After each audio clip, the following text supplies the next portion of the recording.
రాజకీయంగా ఒక ఓటమి ఎదురైతే రాజకీయ పార్టీ దాన్ని సమీక్షించుకోవాలి. అసలు ఎక్కడ లోపం జరిగింది? ప్రజలు మనల్ని ఎందుకు తిరస్కరించారు అనేదైతే తెలుసుకోవాలి.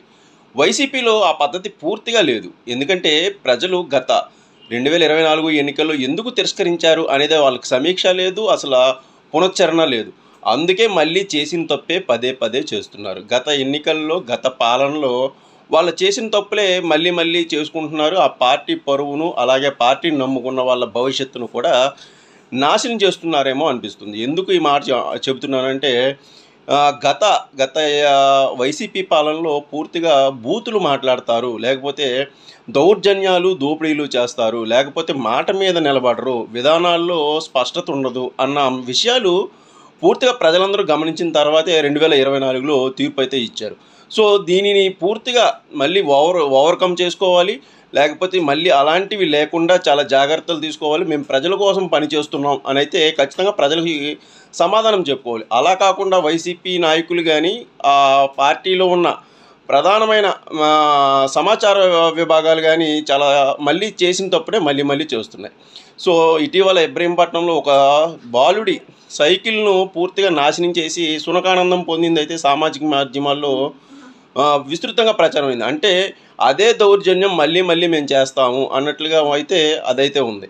సో రెండోది ఏంటంటే అమరావతి విషయంలో పూర్తిగా సెల్ఫ్ గోల్. సాక్షి మీడియాలో కొమ్మినేని శ్రీనివాసరావు లాంటి సీనియర్ ఎడిటర్ కూడా వేశ్యల రాజధాని అని కృష్ణంరాజు చెప్పంగానే దానికి అవును అవును అని చెప్పడం అనేది సాక్షి ఛానల్ యాజమాన్యానికి కానీ, ఇప్పుడు అమరావతి ప్రాంతంలో పూర్తిగా తిరుగుబాటుకి ఇదొక బీజం వేసింది అనేది ఖచ్చితంగా చెప్పొచ్చు. ఎందుకంటే అమరావతి విషయంలో ఇప్పటికే వైసీపీ విధానం ఇప్పటికీ స్పష్టత లేదు. ఒకళ్ళేమో 3 రాజధానులు ఉంటే తప్పేముందంటే, 3 రాజధానులు గత ప్రభుత్వంలో మాకు చాలా దెబ్బేసింది కాబట్టి వచ్చే పాలన నుంచి అమరావతిని అభివృద్ధి చేస్తామని జోగి రమేష్ లాంటి వాళ్ళు చెప్తున్నారు. ఇప్పుడు అమరావతిని పూర్తిగా సాక్షి డిబేట్లో వేశ్యల రాజధాని అని చెప్పడం అనేది చాలా తప్పు. చాలా పూర్తి స్థాయి సెల్ఫ్ గోల్ అనమాట. అంటే దీంట్లో స్పష్టత వాళ్ళకి ఏమీ లేదు. వాళ్ళు ఇదే పందాలో ముందుకు వెళ్తారు అనేదైతే పూర్తిగా కనిపించింది. సో దీంతో పాటు వైసీపీ అధినేత చేస్తున్న ప్రయత్నాలు, అలాగే ఆయన చేస్తున్న పరామర్శలు కూడా నవ్వులు పాలవుతున్నాయి. తెనాలిలో ఒక రౌడీ షీటర్లని, గంజాయి బ్యాచ్ని పరామర్శించడానికి వెళ్ళడం పార్టీకి మైలేజ్ తీసుకురాకపోగా పార్టీని మరింత దిగజార్చేలా అయితే చేసింది. సో అధినాయకుడు ఎలా నడుస్తున్నాడో పార్టీ కార్యకర్తలు, నాయకులు కూడా అలాగే నడుస్తున్నారు అనుకోవాలి.